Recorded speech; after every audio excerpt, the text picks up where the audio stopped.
ముఖ్యంగా ఆర్టీసీ మన జీవనంలో అంతర్భాగం. అది మనం చెప్పాల్సిన పని లేదు. చిన్నప్పుడు, తర్వాత స్టూడెంట్‌గా ఉన్నప్పుడు, ఇప్పుడు బహుశా అధికారులుగా కార్లలో తిరుగుతూ మనం మర్చిపోయామేమో కానీ ఆర్టీసీ లేకుండా మేము చదువుకోలేదు. ఆర్టీసీ లేకుండా మేము ఒక ఊరు నుంచి ఇంకో ఊరికి పోలేము.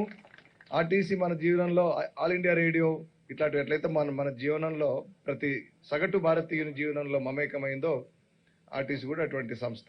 చాలా గొప్ప సంస్థ. ఇంకొకటి సంతోషం ఏంటంటే నాకు ఆర్టీసీ సార్ అది ఎందుకు అట్లా పడింది మొదటి నుంచి. ఇట్స్ లైక్ అంటే పోలీస్ డిపార్ట్మెంట్ లాగా వెరీ డిసిప్లిన్ యూనిఫామ్ వేసుకుంటారు కాబట్టి డ్రైవర్లు కండక్టర్లు కూడా ఒక డిసిప్లిన్ సంస్థగా మొదటి నుంచి పేరు పొంది గవర్నమెంట్ ఈ గడిచిన ఇన్ని దశాబ్దాల్లో గవర్నమెంట్ ఏ కాల్ ఇచ్చిన వెల్ఫేర్ ప్రోగ్రాం గురించి దానికి ఎటువంటి అభ్యంతరం లేకుండా ముందుకు వచ్చి ఆ వెల్ఫేర్ కార్యక్రమాలు అమలు చేస్తూ అన్ని గవర్నమెంట్స్ కూడా మంచి పేరు తెచ్చారు సార్.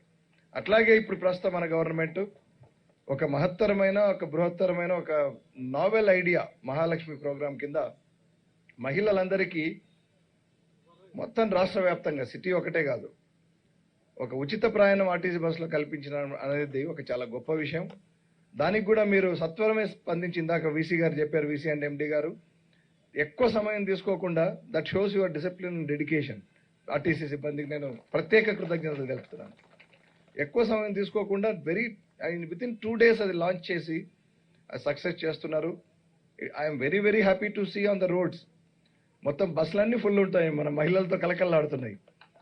ఇదివరకు నాకు బాధ అయ్యేది, మనకు ఆటోల్లో క్రిక్కిరిసిన ఆటోల్లో ఆడవాళ్ళు మగవాళ్ళ మధ్యలో ఆల్మోస్ట్ అంటే డంప్ చేసిన ఒక కూరగాయల గంపల్లాగా ట్రావెల్ చేస్తుంటే చూసి బాధ అయ్యేది. ఎందుకంటే మరి ఆర్టీసీ బస్సుల సంఖ్య తక్కువ, అటు వచ్చే వేలలు అవన్నిట్లో దాన్ని బట్టి అక్కడ ఉన్న ఆటోలు ఎక్కడం వాళ్ళకు కంపల్సరీ అయిందప్పుడు.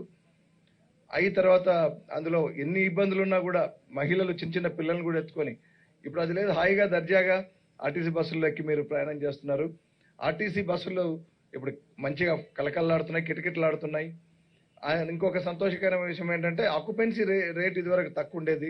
అటువంటిది ఇప్పుడు మనకి ఆక్యుపెన్సీ రేటు కూడా పెరిగి ఖాళీగా పోతున్న దాన్ని వెల్ఫేర్ పథకం కింద ఉపయోగించుకునే ఒక మహత్తర అవకాశం మనకు కలిగింది.